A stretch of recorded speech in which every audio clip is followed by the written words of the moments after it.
All right, we're live. It's the Android Headline Show, episode 81. It's Nexus Day. I'm so incredibly excited. My name's Jeremiah. I am joined tonight by Nick and Alex from the site. You guys want to say what's up? What's up, everyone? Hi-ho. So yeah, Nexus Day, man. Oh, it's what's today? October 15th. It's Wednesday night. I think No, I forgot to say that last show. It's just Nexus Day. It is just Nexus Day. It should be a national holiday. Yep, even though it's a different day every year. Whatever, it's Nexus Day. So we got a Nexus 6, we got a Nexus 9, we had an unexpected Nexus Player, which is a set-top box, Android TV box. We got an Android 5.0 changelog and some more information about Android 5.0. Android L, that's Lollipop. We got that. So, yeah, that's exciting, man. It's I can't even tell you why I'm so excited, because I'm probably not going to get a Nexus 6.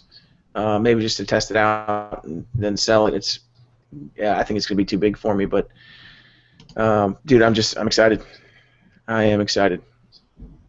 So before we jump into all this stuff, tell me a little bit. It looks like Nick is frozen up here already.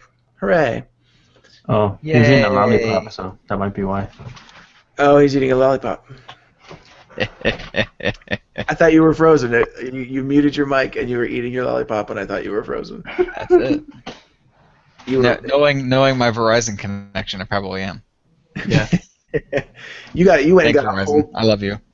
You went and got a whole bag of Tootsie Pops just for this show, didn't you? Yes. And I'm gonna hopefully eat them all before L comes. Are you? I'm never gonna stop calling it L. It's totally ingrained in my brain now. I like Android L better. It's I do easier to too. say. It sounds like more professional to me, instead of just saying like some candy name. No, I still like the candy thing, but I think I'm just gonna be stuck calling it L for a while. Yeah.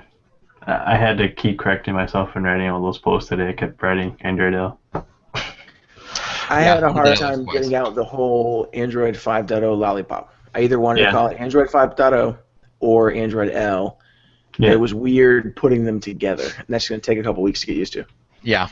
Yeah, it always does, because even last year when they popped out with KitKat, we were still used to saying key lime pie. Yeah. So same situation here. But before we get into all this stuff, Alex, tell me what was give me two things. What were you most excited about today, and what were you most disappointed with? I'd probably have to say both with the Nexus 6. I really like, all the specs. Size, I'm not quite sure about.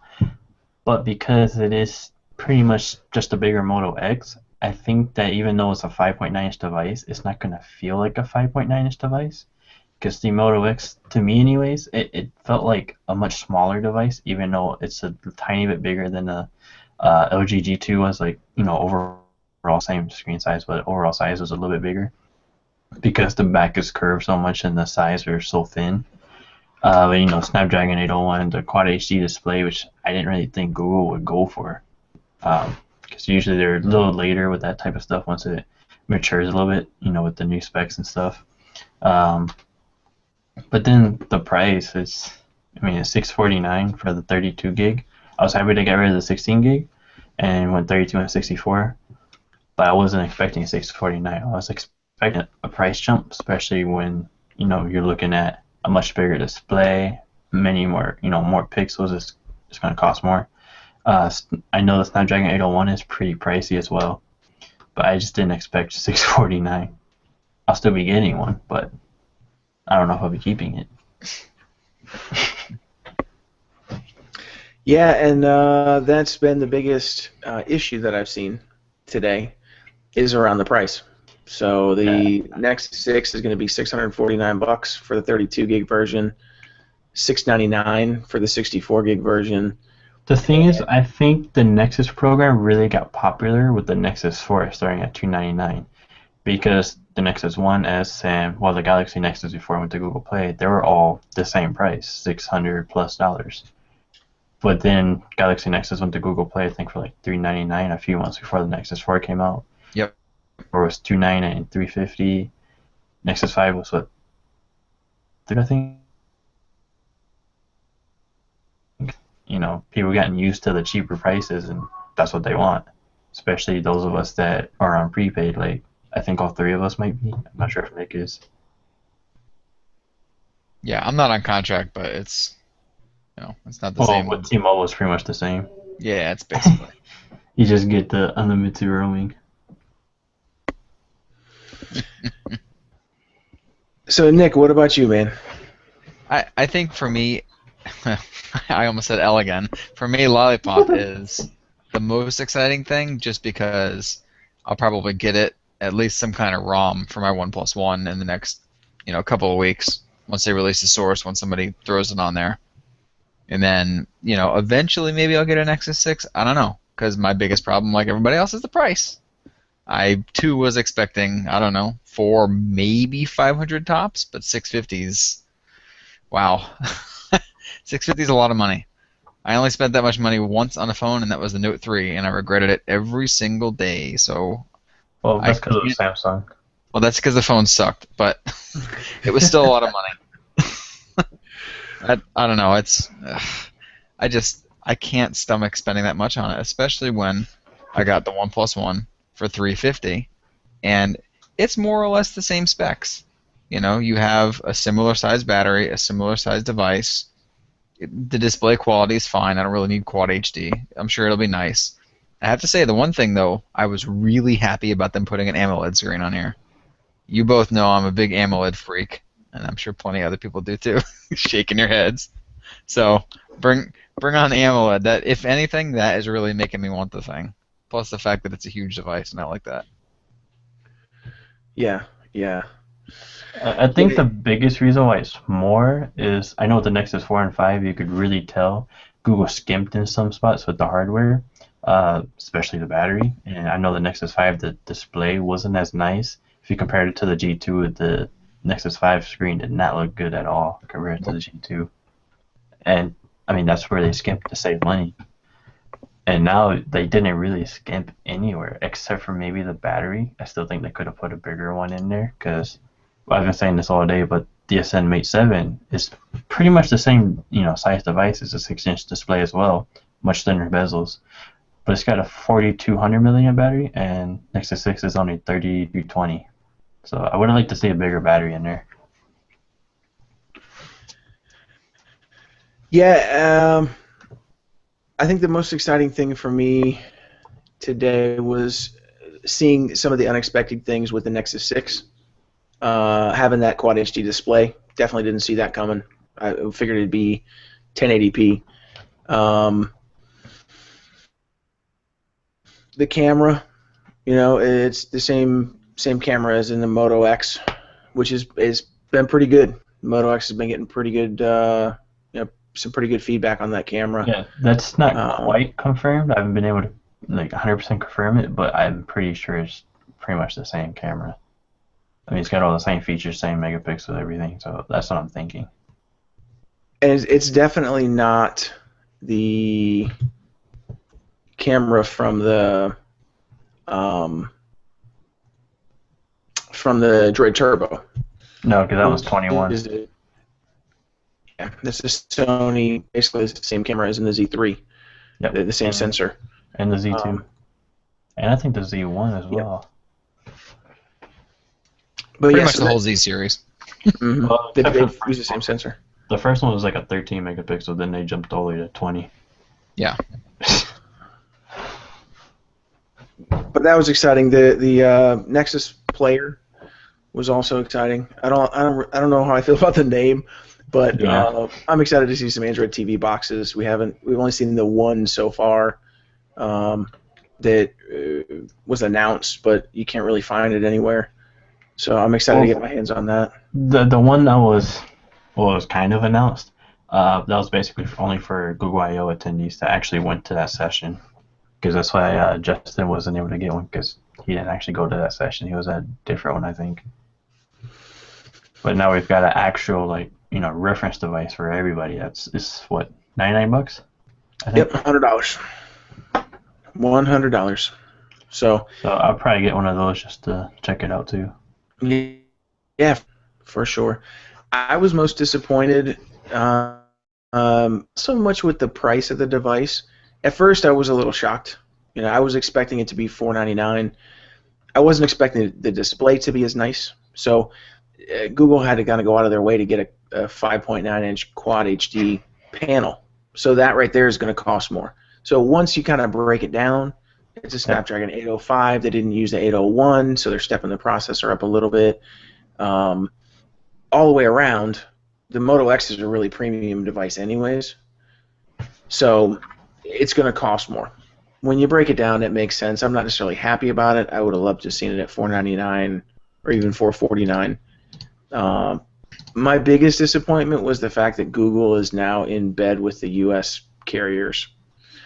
They've basically thrown away. Well, I shouldn't say thrown away, but they're giving up on the idea of selling unlocked phones that at decent off-contract prices, and instead they're partnering up with U.S. carriers to get people locked into contract so that they can get an inexpensive Nexus device.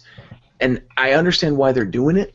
They want to sell Nexus phones. They want the mass consumers to understand what the Nexus program brings to the table and how Google envisions Android. But I don't like it. We need to get rid of contracts in the U.S. We need to phase that crap out, and Google's not helping the situation. So I was disappointed with that. Yeah, I think it's interesting because this kind of represents a pretty big paradigm shift. So, you have the price and the quality. They've gone from just wanting to show, all right, well, this is kind of what we want Android to look like. This is kind of what you should build a device to look like. But we're going to offer this for cheap for people, which is what they've done for the last two. I guess 2.5, really, if you want to count halfway through the Galaxy Nexus.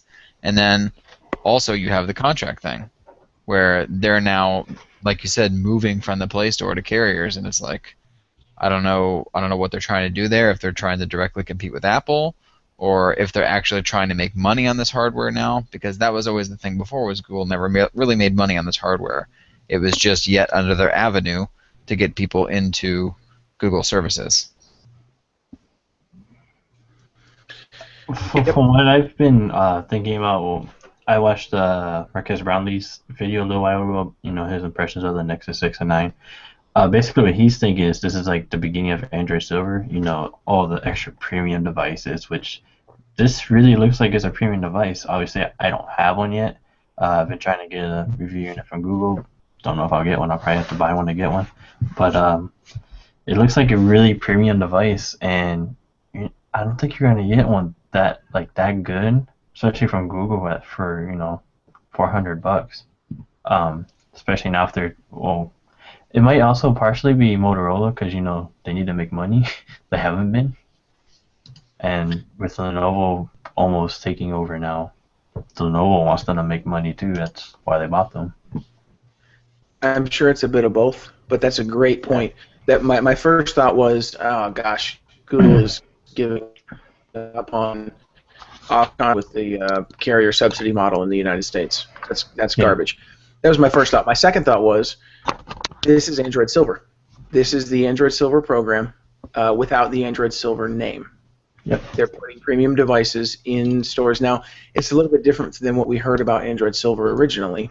It's not a dedicated space for Nexus devices set aside in retail stores. Well, and Best Buy, they already have it. At least around here they do. Well, they have Nexus and Chromebook all together. But it's pretty much the same thing. Yeah, and Best Buy is absolutely. But originally we had heard that it was going to be in like Verizon, Sprint, AT&T, T-Mobile stores. Yeah, well, and that was never going to happen. They would have had to pay out the nose to get those companies to give them dedicated floor space. Yeah, because if you go into a lot of carrier stores, you'll actually see like the accessories all in the front and the phones are in the back. Because when you buy accessories, you come back more. that's what they think. I don't know if that's really how it works. You think if they buy a phone, they'll come back more to replace the phone, especially if they drop it. It's a lot bigger margins on accessories too, so they make more money on that stuff. Because accessories, I just tell everybody go on Amazon and get it. Yep. Well, let's those are initial thoughts. Definitely an exciting day.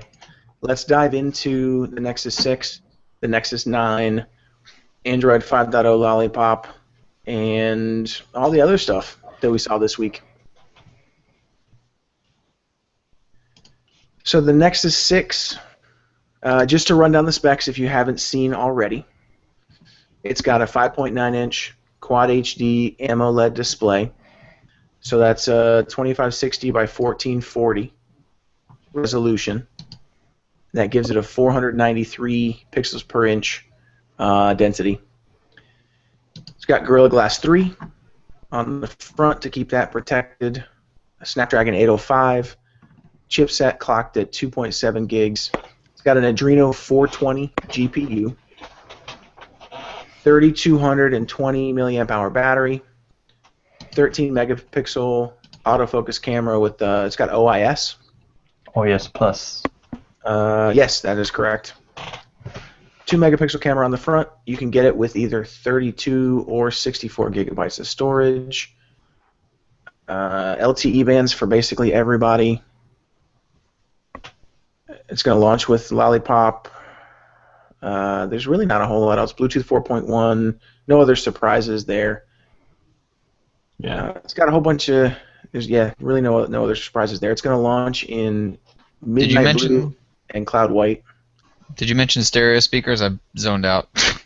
Yeah, there's dual front-facing speakers, but I'm wondering how true that is because I heard from a lot of people that the Moto X had those and it didn't. It was only one.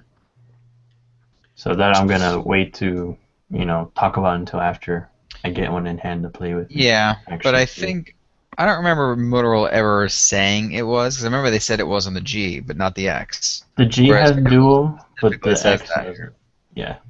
Yeah, so I don't see any reason why this wouldn't be dual.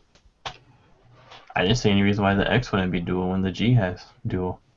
And yeah, so well, me neither.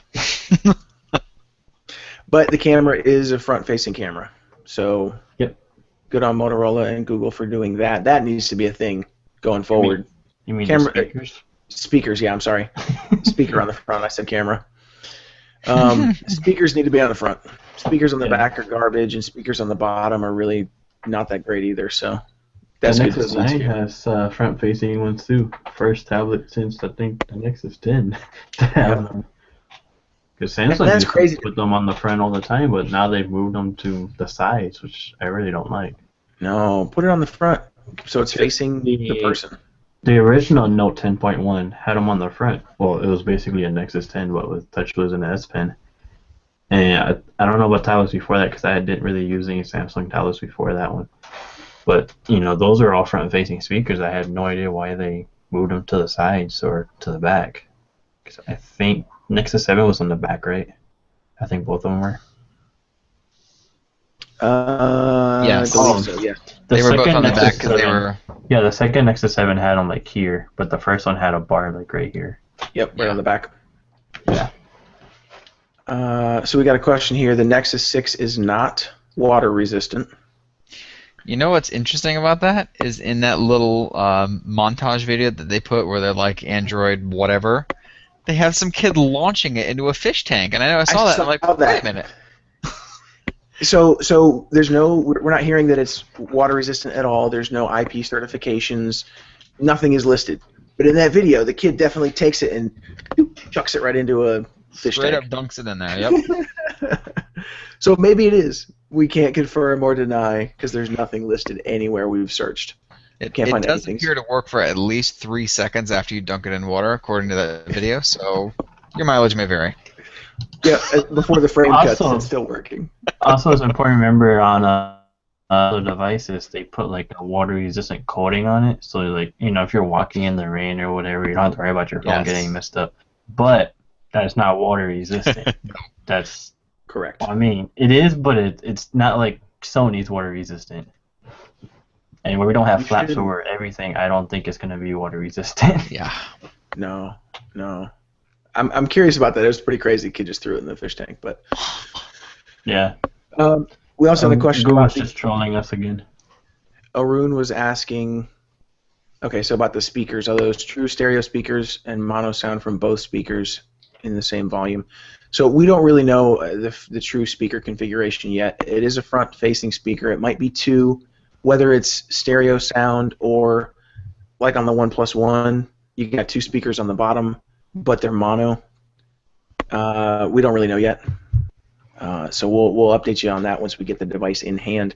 Yeah, as far as I know, nobody has a review in it. Like I didn't even see The Verge with one, and they usually get one before everybody. So Yeah, we haven't heard anything about review units either. We're probably going to end up having to buy one to do a review on it. yeah, Google Because was like we're getting a lot of people wanting to get one, which is true because there's a ton of Android sites out there, and there's only so many review units. So I mean, we got some last year from them. We'll have to see what happens this year.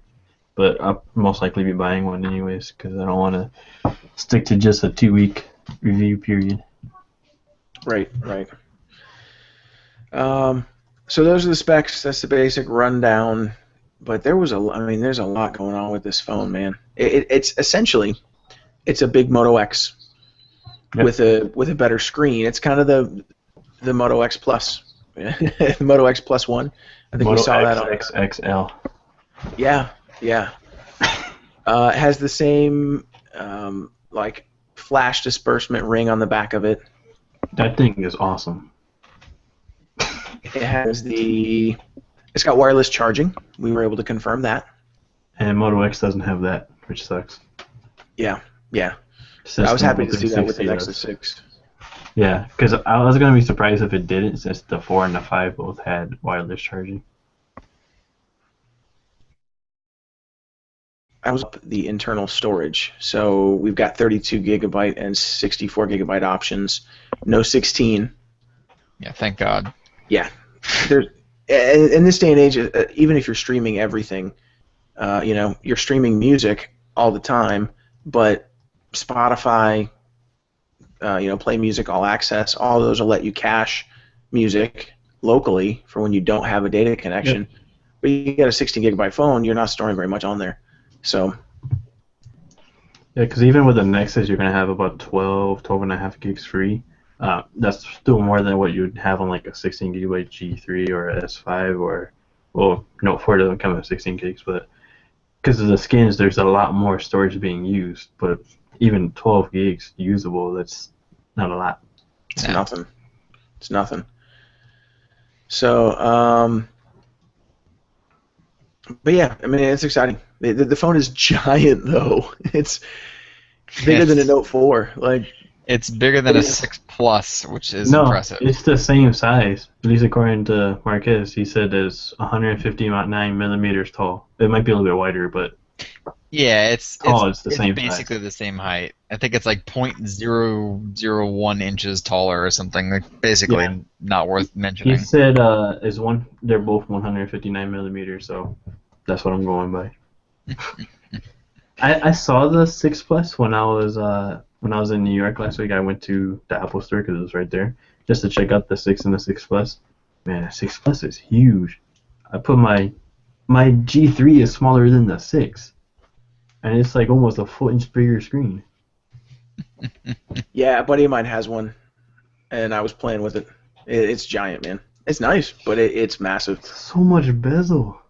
Yeah, it's crazy. You know what's interesting, though, about the Nexus 6 is the bezel, at least looking at the pictures and the size comparisons, it looks almost smaller than the G3's bezel. How that can be possible given the size of the phone. Yeah, if it's like the Moto X bezel, the side bezels were really, really thin. I'm not quite sure if they were thinner than the G3. They look like they might be. But the top and bottom ones were probably about the same as the G3, maybe a little bit more because you also had the speaker down there. But yeah, the Motorola does thin bezels about as well as LG does. But I think Huawei beats them in that. Or maybe Sharp does. Yeah. Yeah, maybe. So we'll let you talk about the Aquos Crystal here a little bit towards the end of the show, man. Yeah, we don't need to get off of Nexus yet. Still more. No. So T-Mobile, AT&T, Verizon, Sprint, and U.S. Cellular are all going to carry this phone in their retail stores. That's a huge deal because we haven't seen, really because Verizon's getting it. Like, we never expected Verizon to get a Nexus device ever again. But, again, Google knows that if they want to sell these devices, they got to get it on Verizon. Verizon is the biggest carrier, 123.5 million. I only know that because I looked it up yesterday when somebody said that Verizon was the smallest carrier.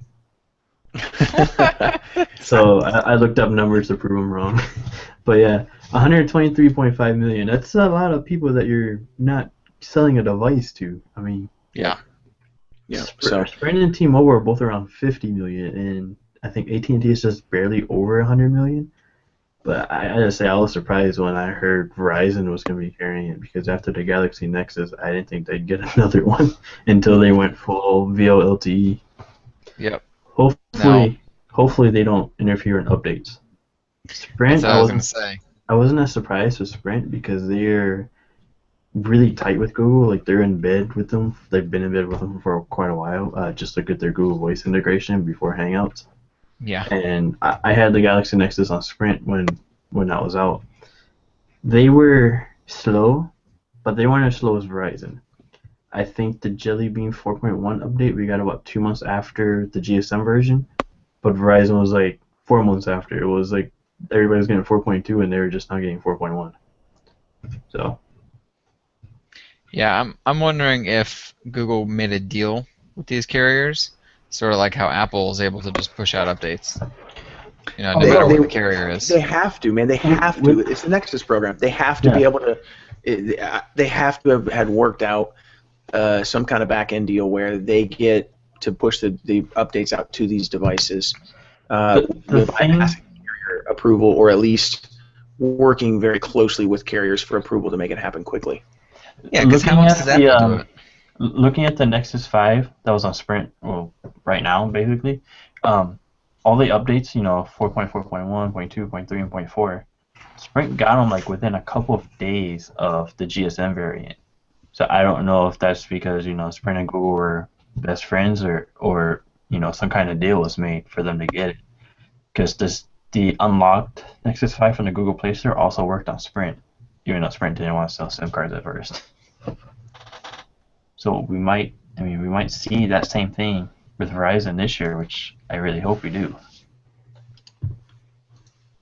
Yep, I hope so too, man. And if they don't, so they're already making so many changes to the Nexus program with the price, with the quality of the device, with the distribution channels that they're working out, and they're wanting to step into with the wireless carriers. They have to keep the updates rolling out quickly. Now they've already promised to get updates out for Android L to all the existing Nexus devices too. I shouldn't say all.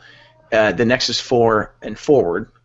Yeah, including technically Nexus 7, 2012 and forward because I came out with Nexus 4. Correct. But, yeah, all of the Did they say Nexus 10? I don't remember hearing anything about the Nexus 10. Yes, they did. Did they? Okay, I didn't see it. Yep. I didn't see anything about literally everything.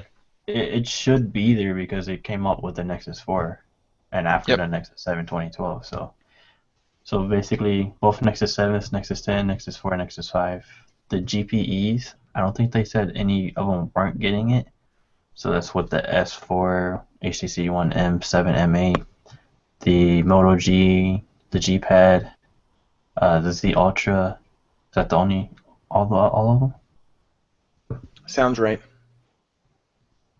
Yeah, I think so. I think that's all of them.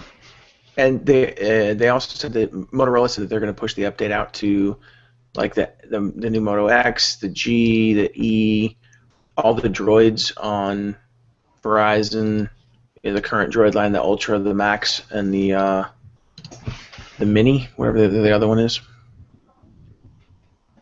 So those ones will be getting Android L pretty quickly too. And that I wasn't really surprised at since Motorola's basically had the code for a while since they built the Nexus.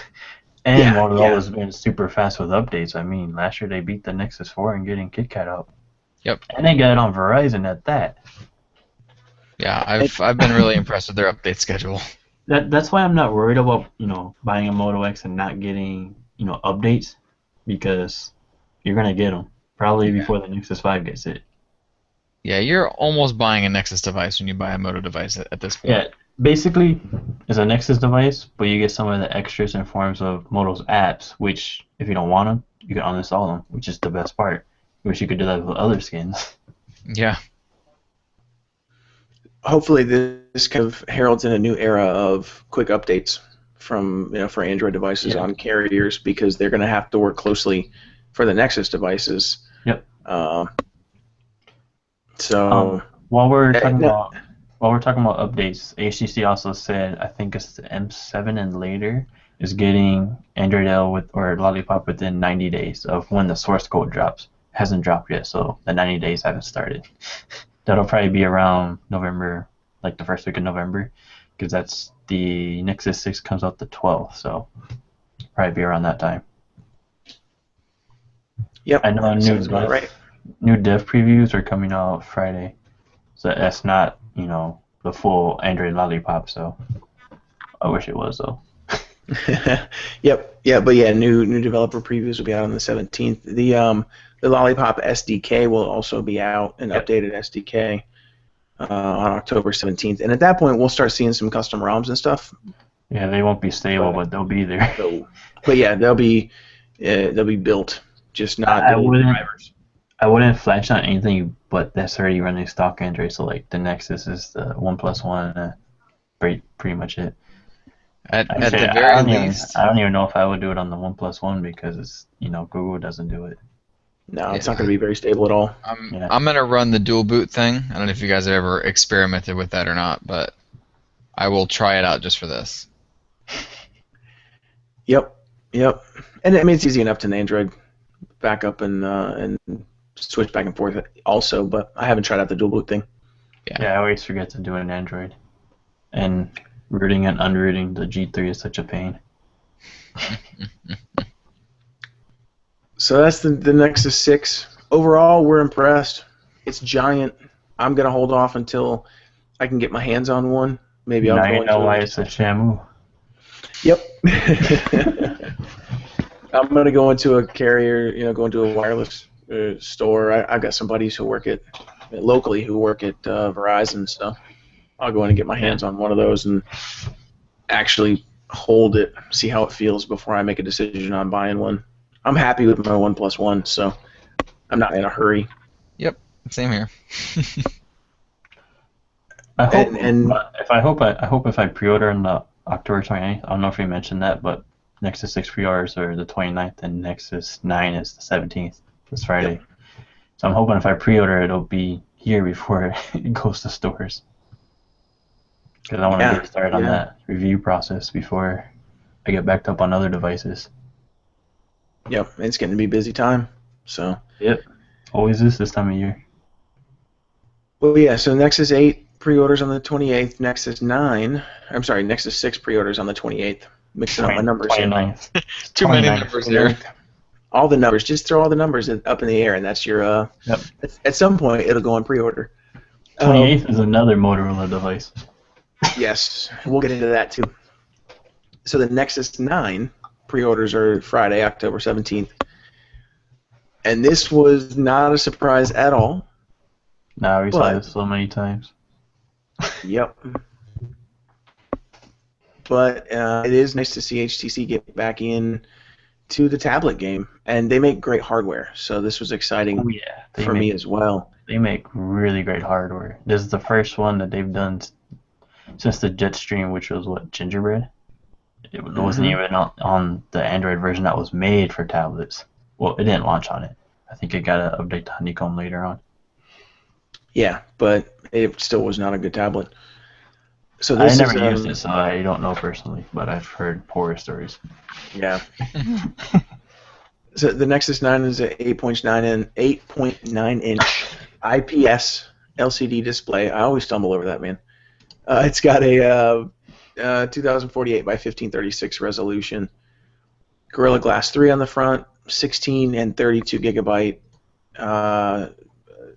options for internal storage. On the Wi-Fi version, there will be an LTE version that only has a 32 gigabyte option. 2 gigs of RAM.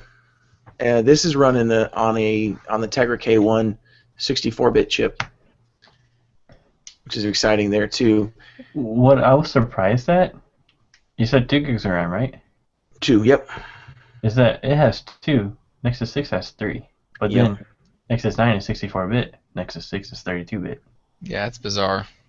I was That's actually the other surprised reason. the Nexus 6 launched on a 32-bit processor. I mean, all we have for high-end right now is the Tegra K1, which isn't going to be which good is for battery life. not a phone processor. New Tegra never is. No. You can ask Tom about the HTC One X. Let's not, because he was not happy with that. No, he was not. And he loves HTC, so that tells you something. That's another reason that I am hesitant to pick up a Nexus 6. I might just wait until next year when we get stuff with the Snapdragon 810. So it's kind of feature-proof for 64-bit processing. Yeah, the thing is with like 64-bit, I still don't think you're going to see much of a difference over 32-bit. Probably not for 3-4 years, because right now you're still getting 2-3 gigs of RAM. It's not going to make much of a difference. But in 18 months or so, you're going to start seeing, maybe a year, but probably about 18 months, you're going to start. No, you're going to start seeing apps and stuff that aren't going to be backwards compatible, or that run better on 64-bit architecture. If they don't make it backwards compatible, then those app developers are going to get flamed because there's still people running Froyo. Well, sure, but I don't want to be stuck. If I can wait 6 months and get something in the springtime, I don't necessarily want to be stuck on a 32-bit processor. See, especially I don't keep a phone for a year. I don't think I've ever kept a phone for a year since I started using smartphones. I think C2 I kept the longest, and that was like 9 months. Right. Well, if I'm shelling out $650 for it, yeah, I'm going to be a little bummed if I ever run into any issues where I can't run something because it's not because a year or 18 months down the line. Now you're right. I'm probably not going to keep it for 12 months anyway, but it's the concept just bothers me a little bit. But that's just me. And let's get back on the Nexus 9. I'm excited about this, man. The Nexus tablets have been so great. The Nexus 7, 2012, and 2013 were just phenomenal tablets. And now we've got a tablet from HTC. It's a little bit bigger. Personally, I think the 8.9 inch, just under 9 inches, for me on a tablet is a sweet spot. Because I've got a big phone, I'm not really concerned with a 7-inch tablet when I've got a 5.5-inch phone. It's not that much bigger. Yeah. But a 9-inch tablet, again, just for me, is great. Extra screen real estate for gaming, if I'm ever reading on it, whatever. It's a compelling reason for me to buy a tablet, whereas a 7-inch tablet, I don't own one because I haven't had a compelling reason to do that so far. Yeah, for me, I think they need to do a bit more with software for tablets because right now it just feels like an even bigger Android phone. And I review most of the tablets on the site, so I've used pretty much at least the high-end ones that came out this year. Galaxy Tab S, the Tab Pro, the Tab 4, Lenovo's Yoga tablet announced last week. But the last one, they just all feel like even bigger Android phones, which I don't see a reason to get an even bigger one when I already have one that actually has LTE, so I can use it when I'm not at home on Wi-Fi. Yeah, and I know friends of mine that have the Nexus 7, for instance, generally use it either for reading or for gaming. It's not something that they're using it that way because it's a bigger screen, not because it's inherently different because it's a tablet or something. Yeah, I had the Nexus 7 2013. I bought it at launch, and I don't think I reviewed it. I think Justin reviewed it, but I bought it shortly after launch.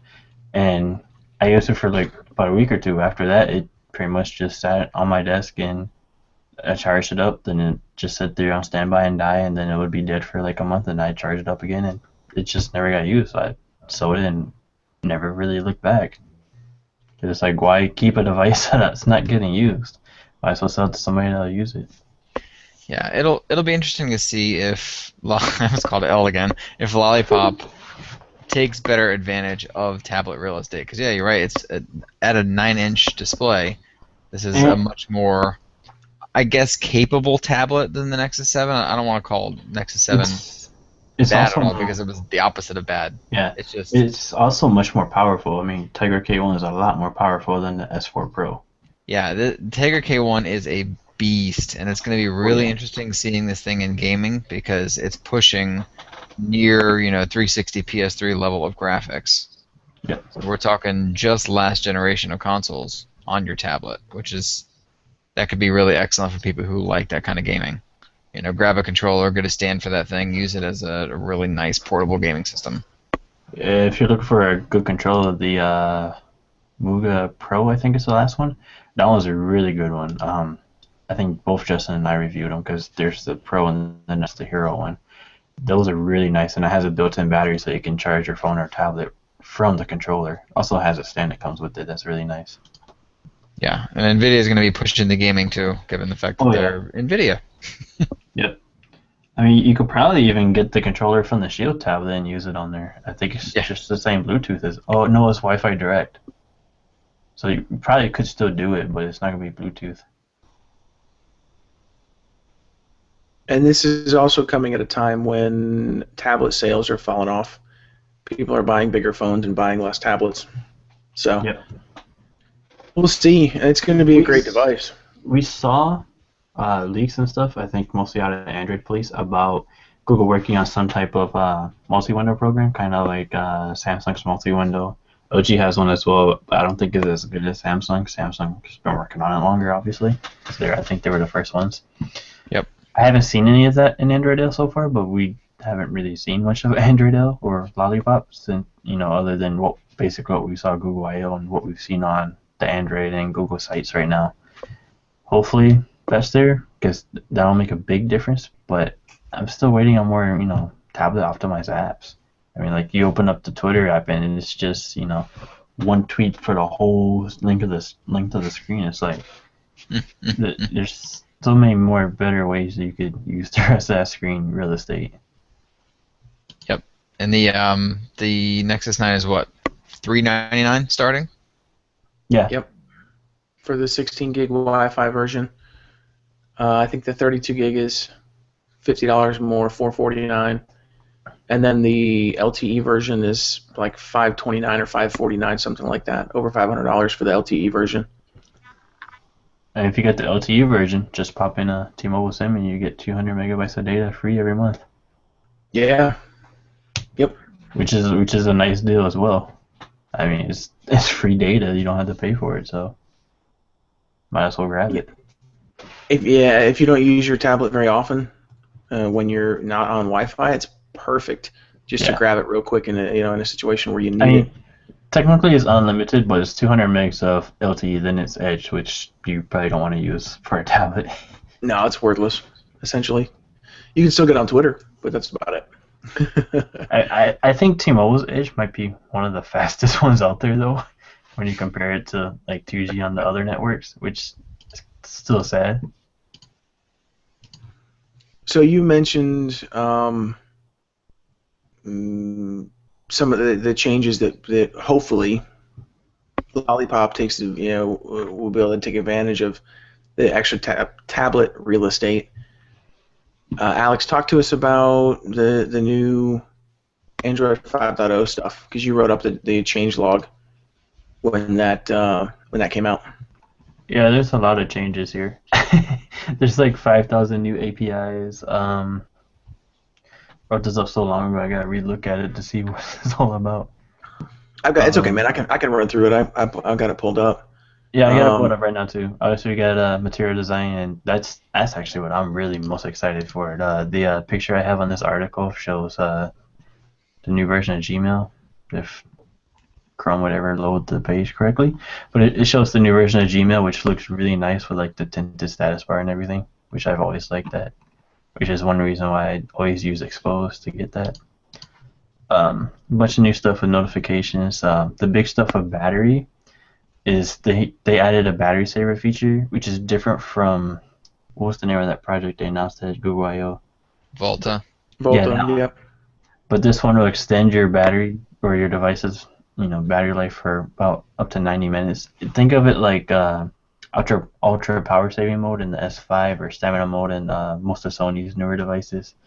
Stuff like that I probably won't ever use because it turns off pretty much everything I use. There's more security stuff. Let's see. New devices come with encryption automatically turned on, so it protects your data, which is probably going to be a big thing for enterprise users. We've got some new quick settings, so you've got flashlight, hotspot, screen rotation, Chromecast screen controls, and you also have easier on-off toggles for Wi-Fi, Bluetooth, and location. I hope that means you can just tap it to turn it off instead of long pressing, like you've had to since 4.2. Not if you're running CyanogenMod mod. Oh yeah, if you're running anything but stock Android. Well, it's just a tap, right? Even the ZT Max is running stock Android. You can just tap it. It's just on the AOSP that it's a long press. It's basically just on the Nexus. Obviously we got art here. Support for 64-bit SoCs using ARM x86 and MIPS based cores. MIPS.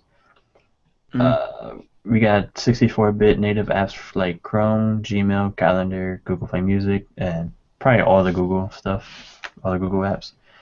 Pure Java language apps run 64-bit apps automatically. For media, we've got bolder graphics and improved audio and video camera capabilities. OK Google is... Yeah, OK Google is basically like touchless control that Motorola put in the Moto X last year. So if your device is like sitting on your desk and it's turned, or the screen is turned off, you can say OK Google and do whatever you want, like what's the weather or whatever. Which is nice to see it in here because the always listening is baked into all of the Snapdragon 800 series processors. So the 800, 801, 805, 810, I think 808 as well is the other one. We got more stuff for Android TV and Android Wear, like watch faces. 68 languages now, so we've got 15 new ones. And a whole lot more, according to Google.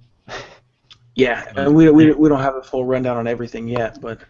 We've got the full rundown that Google posted. Now there's going to be a longer one that we get from AOSP probably about a week or so after code hits AOSP. That one, most of us won't understand because it's all like the super technical stuff. Yeah, it gets crazy. And it's going to be long because the KitKat one was super long. Yeah, I don't know if you guys have any particular favorite new things. I don't know if they mentioned all the notification stuff at I/O. I remember they talked about notification stuff, but it feels like some of these got even more detailed, like the priority mode. I don't know if you saw that, where you can basically, I guess it's sort of like going into vibrate. You change the volume button or whatever, and it goes into a space where you only get notifications from, I guess, priority contacts. So you specify contacts as a priority one, and so you put them in this mode, and you can have 20 other people message you or whatever, but you're only going to get it from like your wife or your mother or whatever. You know what I mean? Like somebody that's important at the time. And then just how you can sort of dial down to individual apps and notifications, and it seems like the quiet time is not just don't bother me between 11 p.m. and 8 a.m. It's like you can specify which apps you don't want to bother you and things like that. Like it's really, really granular notification stuff. Kind of like how a lot of the Chinese manufacturers have been doing with that stuff.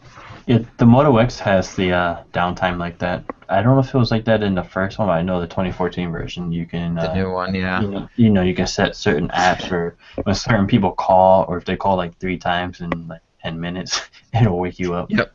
Yeah, exactly. And then they've finally... emergency. Yeah, exactly. They seem to finally be catching up with OEMs too. So we Yeah. finally have a bloody flashlight quick toggle. I don't know what the heck took them 8 years to do, but okay, we finally have that. And on the Nexus 6, it's going to be super bright because there's like two flashes. Yeah. And on the Moto X, it was super bright. So.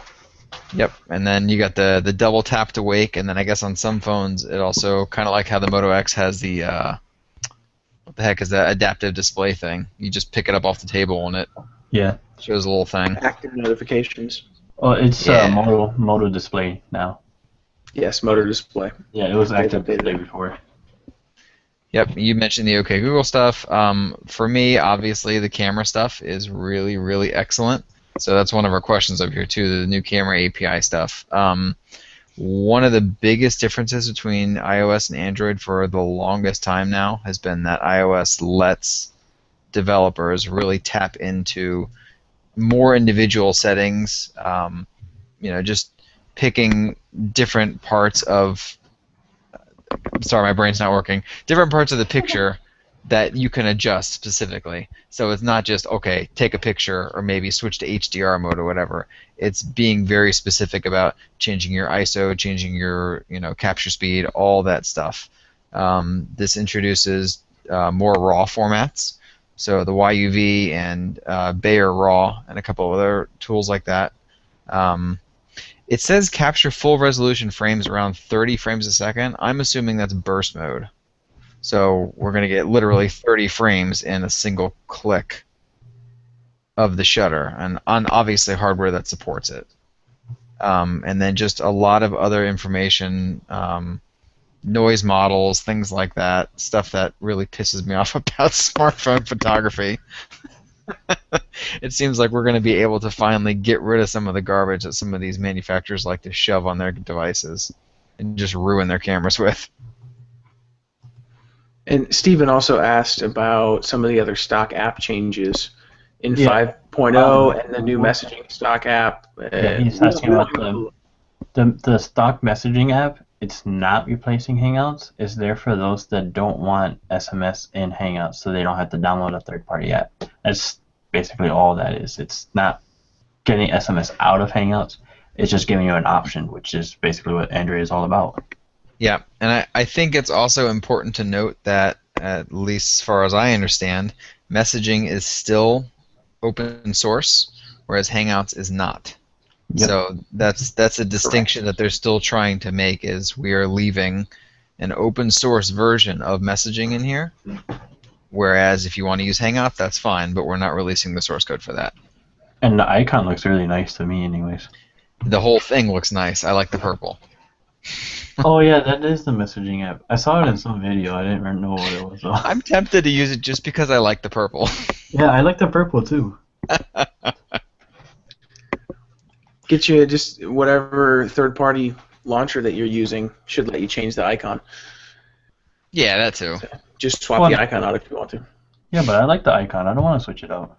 No, that's what I'm saying. Like, swap the Hangouts icon for the new Hangouts purple for one. that, yeah. If you really like the purple one. I mean, whatever. It's options, right? Absolutely. Yeah, So, tons of crap. This is a massive, massive, massive update. Yep. And we don't even have, like, we're not even... We don't even have it yet. Yeah. Once we get the, the OTAs and obviously the Nexus 6 and 9, we're going to have a whole bunch of Android Lollipop coverage. Yeah, it's going to be fun. So those were the big three things that Google dropped on us today. Nexus 6, Nexus 9, Android Lollipop.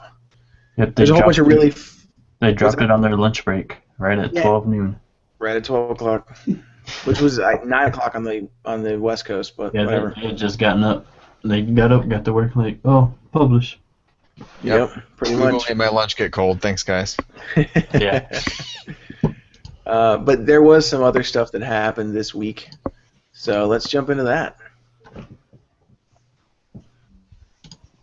Kind of in conjunction with the all this new Nexus and Android Lollipop stuff, the Androidify app got updated this morning. I think I put a message in our Hangouts this morning at like 10:30 or something.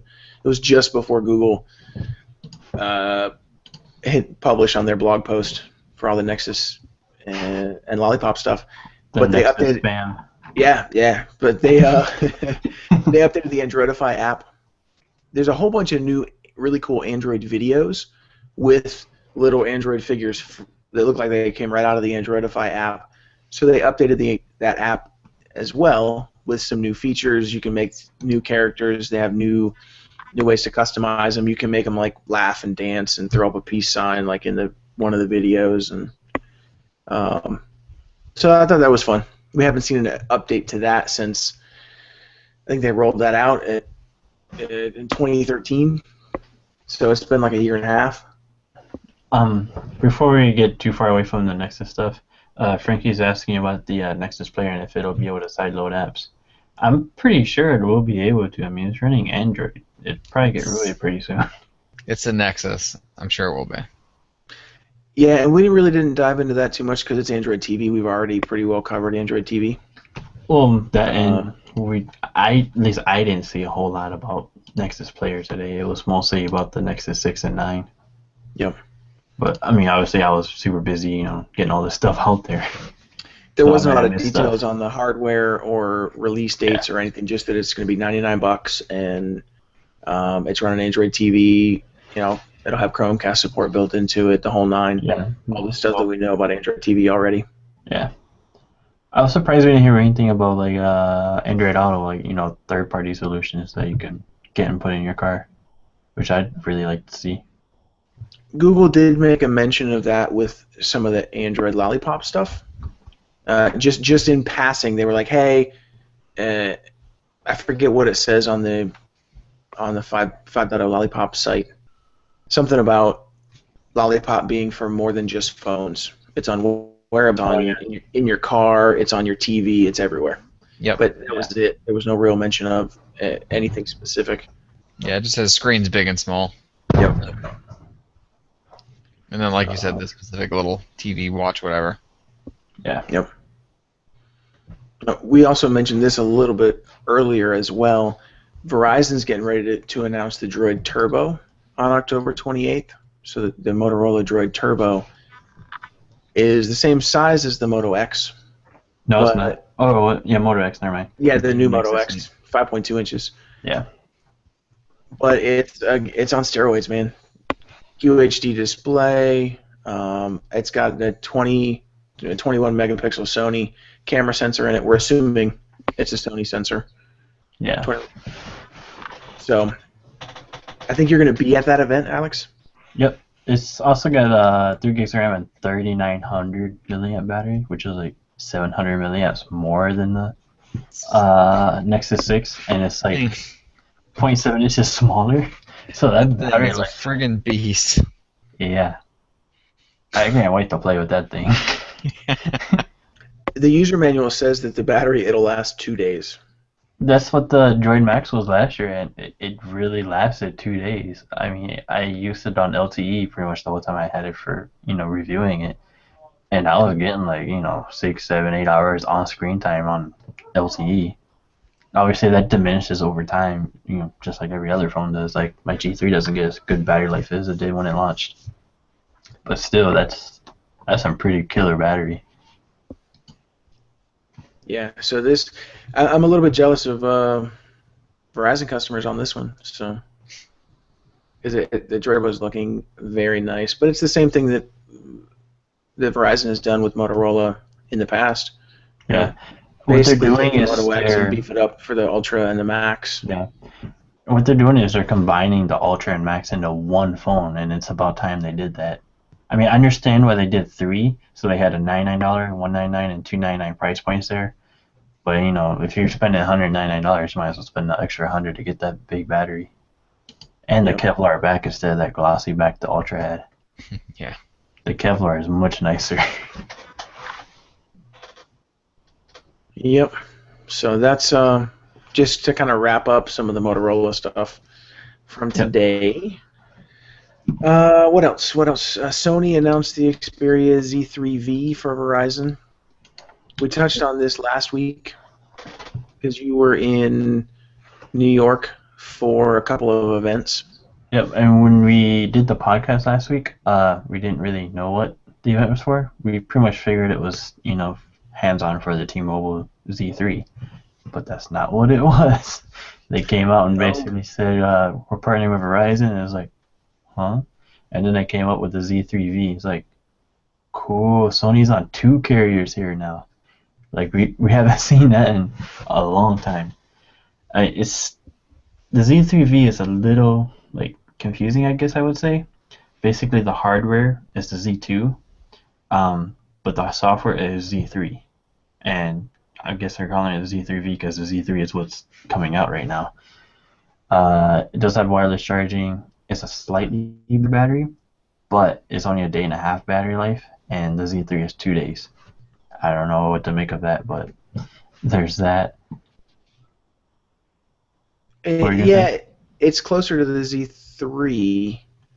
It's like the Z2.5. It kind of falls right in the middle. Like it's got a bigger battery, but the Z3 it's got like the sides here are like curved, but on the Z2 it's like flat like it was on the Z1. I never got to play with the Z2, so I don't really know how it really looked in person, because we never really saw it here except for unlocked.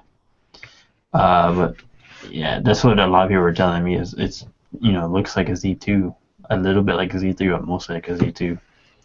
I'm still fine with it looking like a Z2 because the Z2 and the Z3 are pretty much the same thing.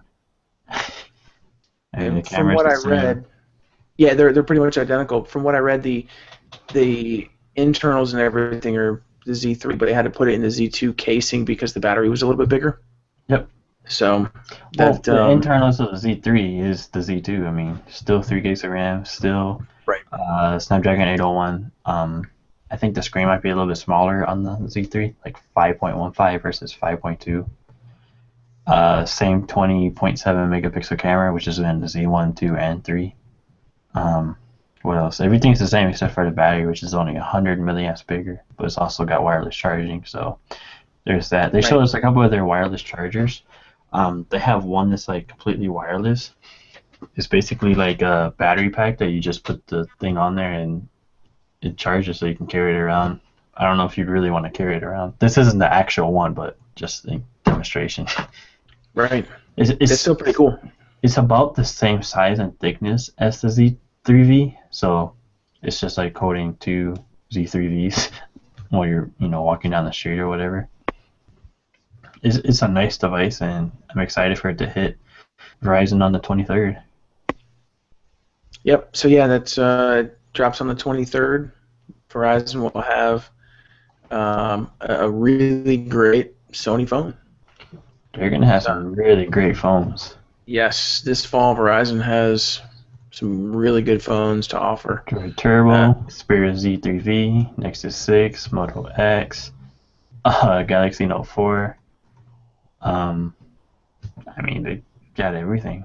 Well, they don't have the Desire Eye, but I don't know if they really want that. Probably not. But I'm really excited. I'm really excited to get some Sony phones on a big U.S. carrier, and hopefully Sony can break through to U.S. consumers. Hopefully Verizon reps will push this phone, even though I know they won't. They're going to be selling the Droid Turbo. Yeah, the Droid Turbo and iPhones. They're not going to be pushing the Sony phone, which is unfortunate. But if you're on Verizon and you're looking for a new phone, give the Z3V a look. Yeah, after I played with the Z3V last week, now I really want to pick up the Z3 Compact or maybe the Z3 because I really like that phone. I mean, and then with the camera, they have there's so much stuff in the camera app, but it's still laid out really well. Like some manufacturers, they just clutter up so much it's impossible to find what you're looking for. But Sony still keeps it like really minimal, but still packing a lot of features in there. And then it's a 20 megapixel camera, so why not? Yep. Sony's camera app is amazing. And the battery life is crazy. I mean, even at a day and a half, that's supposed to be mixed usage of LTE and Wi-Fi. That's still pretty good. I mean, as long as it gets me through the full day, I'm happy. And the Z3 Compact is available for pre-order on T-Mobile right now. That's directly Z3. It's not the compact? No, Compact's on Sony for unlock, but it works on T-Mobile. The bands match up. Okay, so I saw it available on Sony's website too, but I thought it was up for pre-order on T-Mobile. T-Mobile's So only do you got want? the regular Z3, and I forget the full price, but the Z3 Compact is $529.99 unlocked, unless you're a student, then it's $477. Right, yeah, you get a little bit of a discount. Cool. Well, we did have one last question here I wanted to get to. Steven's asking, do you think we'll ever see real carrier SMS and MMS integration in Hangouts in the web interface, kind of like what iOS is releasing in iMessage for Yosemite? So we've got that now. We've got carrier SMS and MMS integration, except for Verizon, in the Hangouts web interface. It's different than what Apple does with iMessage because it's just not as integrated because the Hangouts integration has only been out for 3 weeks. So it's a little bit different, but we have that now. You've got SMS, you've got MMS from most carriers in North America in the Hangouts web interface. I've used it; it works, except on Verizon. It's not fully integrated yet, but so yeah, Steven, we've got that already. It just looks different than what iMessage is doing in Yosemite. Yeah, iMessage has it like so streamlined. Well, Apple has it really streamlined. I used Yosemite on my MacBook for a little while, but I was having some issues with Wi-Fi, so I had to go back to Mavericks. But everything Yosemite I've used in the betas are really nice. I like all the integration stuff they've got, and I kind of wish Google would do more of that with like the Chromebooks. I know it's kind of hard just doing it through Chrome on like a Mac or a PC, but on Chromebooks I can definitely do it, and it'd be really nice to have it a bit more streamlined. But then again, Apple is always there, making it simple. That's what it is. It's really simple to do this stuff. And Lollipop is going to bring some of that. Some more of that integration with Chromebooks. Yep. But you just got to be on 5.0 Lollipop for that stuff to work. And we'll have more details on that once we get Lollipop devices and can see how they work with Chromebooks, see how well that's all integrated. Yep. But that's that. That's going to be, that's everything that was on the agenda. It's an exciting day, man. Really exciting day. Is there anything new that you guys got this week? We'll kind of keep what's new in your Android world short, because there's been a lot of Nexus stuff to take in. But anything exciting, anything new you guys want to talk about? I got a bunch of stuff. I got cool, man. Hit it real quick. Sharp Aquos Crystal from this is the Boost Mobile one, but it's it's the same one for Sprint, Boost Mobile, and Virgin, because it's the same company. But that thing is cool, man. There's like no bezels here. There's a big chin at the bottom, which is where the camera and everything is. But this is a 5-inch phone, and it does not feel like one. It feels like a 4-inch. It feels like a 4-inch phone, like the LG L70 that I reviewed probably about 6 months ago now. Man, it's stock Android too, so you got it's even more stock Android than the ZT Z Max. There's fingerprints all over it, but it's really responsive. Snapdragon 400, 720p display, 1.5 gigs of RAM. Kind of wish it was 2 gigs like the ZT Z Max, which I also have. This is the ZT Z Max. This is the one that I went to New York for, I think it was September 16th, to go and see. And it's a big phone, or it's not big compared to the Nexus 6, but it's a 5.7-inch phone, aluminum back and sides. The top speaker up here is also aluminum, but on the top and the bottom you got the glossy plastic, which to me is not a big deal because it's it's just the top and bottom. You're not touching that much, especially when you're holding it. 5.7-inch 720p display, 3400 milliamp battery. This thing lasts forever. I'm still on the first charge, and I got this thing on Monday. 2 days, 7 hours, and we're at 38% left with about 4 hours, 13 minutes. I didn't use it much today because it was pretty busy. But it's a really nice phone, and actually both of these phones are 250 like off contract, and they're really nice phones for 250. Also have the Anker Astro Pro 2, I think is what it's called. 20,000 milliamp external battery here. 3 USB ports there. I think they're all 2 amps output. Right now it's on sale for like $80. I guess I probably shouldn't say on sale because it's kind of expensive for a battery pack. But man, It's a monster battery pack though. It feels so light. I have a Line Fuel 15,000 milliamp, and this thing feels lighter than that. It's also brushed metal, which it looks really nice. Also picks up fingerprints a lot too. And I have one more. Just gotta get it unplugged. It's basically the Anker 5-port USB hub. Here it is. So you've got 5 ports here. I'm only using 2 right now, but it's like $20, I think. So it's got their Power IQ technology, which is the top 2 ports. Then you got the standard ports down here, which are mostly for phones. But the Power IQ, it basically puts out as much power as the phone can handle. So if you have a phone that can't handle more than like 1.6 amps or whatever, it won't push out more than that, so it won't damage your phone, which is pretty nice too. I think that's on sale for like $20 right now. And that's all I've got. Hope that was quick. Yeah, dude, that was great. That was great. I did want to pause to clarify. Steven mentioned this, and I should have been a little more clear. The SMS, MMS integration in Hangouts is only with a Google Voice number. Steven, you are correct with that. It's not with your carrier cell phone number. I've used a Google Voice number for so long now that I don't know the difference. So I apologize about that. Yeah, right now Hangouts does not have integration with your carrier number. What are you doing? Go get a Google Voice number. Switch over to that. That's what I thought, but I don't really use SMS, so I wasn't quite sure. All my messages are just regular Hangouts message or WhatsApp. Yeah, so go get a Google Voice number and switch it over to it and use that instead. It's super easy, and now it's fully integrated. And you don't have to worry about Wi-Fi calling. Yep, free calling too. I hardly touch my minutes on my T-Mobile plan now. I've used 0 out of 100, so there's that. Right. But then I hardly ever use my actual phone anyways.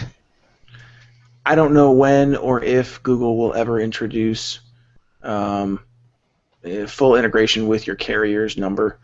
It may happen. Obviously, Apple can do it. It's a lot of work. It's a lot of headache. If they don't do it right, it's a lot of problems. So it's not something that we're going to see them move quickly on. I'm sure that they're looking at it. They're working on it. But actually using your carrier's phone number, I don't know. Go get a Google Voice number. Takes care of all of that. Yeah, I think they're going to push Google Voice more than carrier numbers. Yeah, well, Google Voice is already in place, and it already works pretty well for the most part. So, Nick, anything new? I think the only big thing was I finished the review on the Redmi Note, the Xiaomi Redmi Note. Yeah, how do you like that? I was actually really impressed with the phone. It's I think it's like a $200 phone, so it's pretty darn cheap. That's off contract, all that good stuff. It's got like Snapdragon 400 processor, so it's pretty mid-range all around. The phone itself feels really good when you're using it. It's only a 5.5 inch. It's only a 720p display at 5.5 inches, so it's a big display, not a crazy high pixel density, but it looks good. I mean, honestly, in the week and a half that I used it as pretty much a daily driver, I really had no complaints. I mean, even looking at pictures on the thing are fine. The camera sucks. The camera is bad. That is the only really negative point that I can make about the phone. The rest of the stuff, I mean, the OS, the MIUI OS, that's really a personal preference thing. I'd rather have stock Android, but I'd say the same thing about Samsung's version of Android. I don't really care for non-stock Android anymore. Performance-wise, I played a bunch of games on this thing. It works great. Some of the higher-end stuff, you just turn the graphics down a little bit, it runs just fine. I think we're pretty much at a point now where a lot of these mid-range type of processors give you pretty much the same experience. Maybe not as high quality visually, but in terms of overall user experience, it's great. This thing never slowed down. It makes great phone calls. The Snapdragon 400 it's a beast. Yeah. I keep saying I put this in pretty much every review of like a mid-range phone that has that processor since I think it was the first one mini. That one was the first one I think that has Snapdragon 400 that I used. Yes. That And thing, it's funny because I made fun of you for liking that thing. I was like, man, what the heck is wrong with you? You like that piece of crap Snapdragon 400, and now I am eating my words. Dude, it's solid. Dude, it's solid. So, I and mean, this thing, I haven't seen any lag. no, I don't think I've seen a Samsung phone with Snapdragon 400. So, but Dude, I have one right now. doesn't count.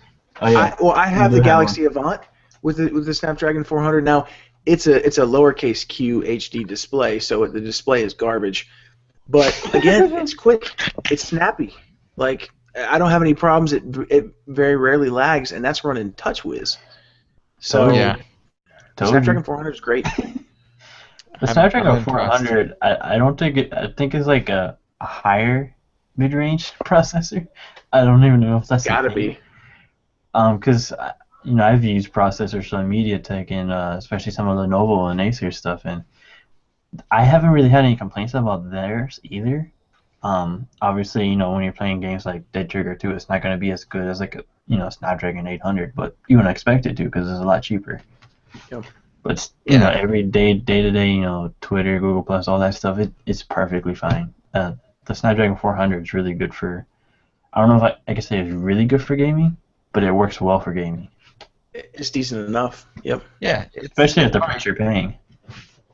Yes, exactly, and that's the key here. For $200, there's not too many other phones out there that are going to give you this good of an experience, at least that I have seen. And especially if you want a bigger phone, you're pretty much going to get what you want in this device. Yep. And Xiaomi's thing, you have the different theme support. You have a bunch of other little custom apps and stuff that Xiaomi puts in here that just make it unique. So it's a pretty cool experience. I like it, and putting Google Apps on it was not hard. There's literally a Google Apps installer, and then you get all your good stuff, your Chrome, your Hangouts, all that. I don't know. I'm trying to think of what else I can complain about it. Like, it was more difficult to find negative things than to find positive things, which is a great thing. Oh, and the battery, it's like a 3,100 milliamp battery. On this resolution with a Snapdragon 400, this thing, I literally could not kill this thing. I tried everything I could. I even left YouTube on straight for 4 hours and then continued to use the phone like normal, and I still couldn't kill it by the end of the day. That's like with this thing. I mean, it's 3,400 milliamps at 5.7 inch 720p. And I mean, if I had used it today, it'd probably be a little bit lower. But I mean, this is day 3 that I'm on right now, and I haven't charged it since I first got it, and that was Monday.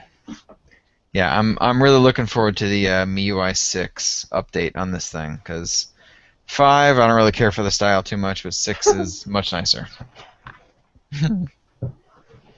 Cool. Good deal. I'm working on the reviews for that kid's tablet and for the Galaxy Avant, which I'm pleasantly surprised with outside of the camera. Even the battery life. Yeah. Well, on those $200 phones, you can't expect much from the camera because they're usually like really crap ones, anyways. It gives you okay Instagram pictures. There you go. Yeah. But even the battery life's decent on it. So, again, not a lot to complain about at that price point. I do want to mention, because Frankie was just brought it to our attention. He was asking who was going to the Big Android barbecue. None of us are. Yeah, we all got jobs to do. We actually gave away. We got tickets. We were given tickets, but we actually gave them away to some of her readers. Because I mean, none of us are near there, so it's no point in going. Because it's not like a Verizon or a Sony event where there's actually gonna be stuff that we need to cover there. It's it's just like a big party. So we could go, but we have other stuff to do. Like I know I have a bunch of reviews to catch up on. Yeah, and that's what it boiled down to, was just taking time off work to go do that. Because it is a big party. It's not a press event. It's a like hang out, good time. I'd love to go. I would love to. I want to make plans to go next year, but it just didn't happen this year.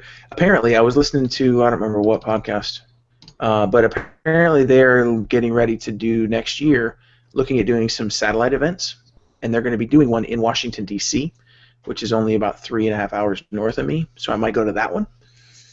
In 2015, they were going to do a couple, still do the one in Texas, but have 2 other satellite events. I think one in San Francisco or somewhere on the West Coast, and then one in Washington, D.C. Yeah. That would be a blast. I'd love to check that out. But, yeah, Frankie, none of us are going. So if you are, have fun, because that kicks off in like 2 days, tomorrow, right? The 16th to the 18th. So Yeah, one of these years, I'd love to go. It's usually like the weekend, though. And the 18th is what, Saturday? I think everybody goes home Sunday, so yeah, that would make sense. yeah, so Man, I'd love to go, because I mean, like even going to like the Sony event last week, I met a couple people that read our site that aren't just regular press; they're actually readers. And it was cool meeting people off the street like that read our site. I mean, they recognize me; I didn't recognize them. yeah, that's awesome, man. That's cool. And then the Big Android Barbecue is just hanging out, talking Android, and drinking beer, and eating barbecue, and having fun. Yep. And one of the best things about Android is the community, as we all know. Yep. So it's great. It's a And nice you event. get to see Derek Ross in that pink gorilla suit. Yep. Well, that's going to do it then for the Android Headline Show, episode 81. As usual, you can find us at AndroidHeadlines.com, on Twitter at AndroidHeadline without the S, on Google Plus and Facebook, and everywhere else that you want to get your Android news. Drop us an email if you want. There's something you want us to talk about, or you want to complain to us for a little while. You can you can find us all on Twitter individually, or Google Plus, whichever you prefer. Those are the 2 main social networking sites, social media platforms that we use. So you can track us down there too. But let us know. We love hearing from you guys. It's always a blast hanging out. So Nick, Alex, thanks so much, guys. Yep, see everybody next week. Later.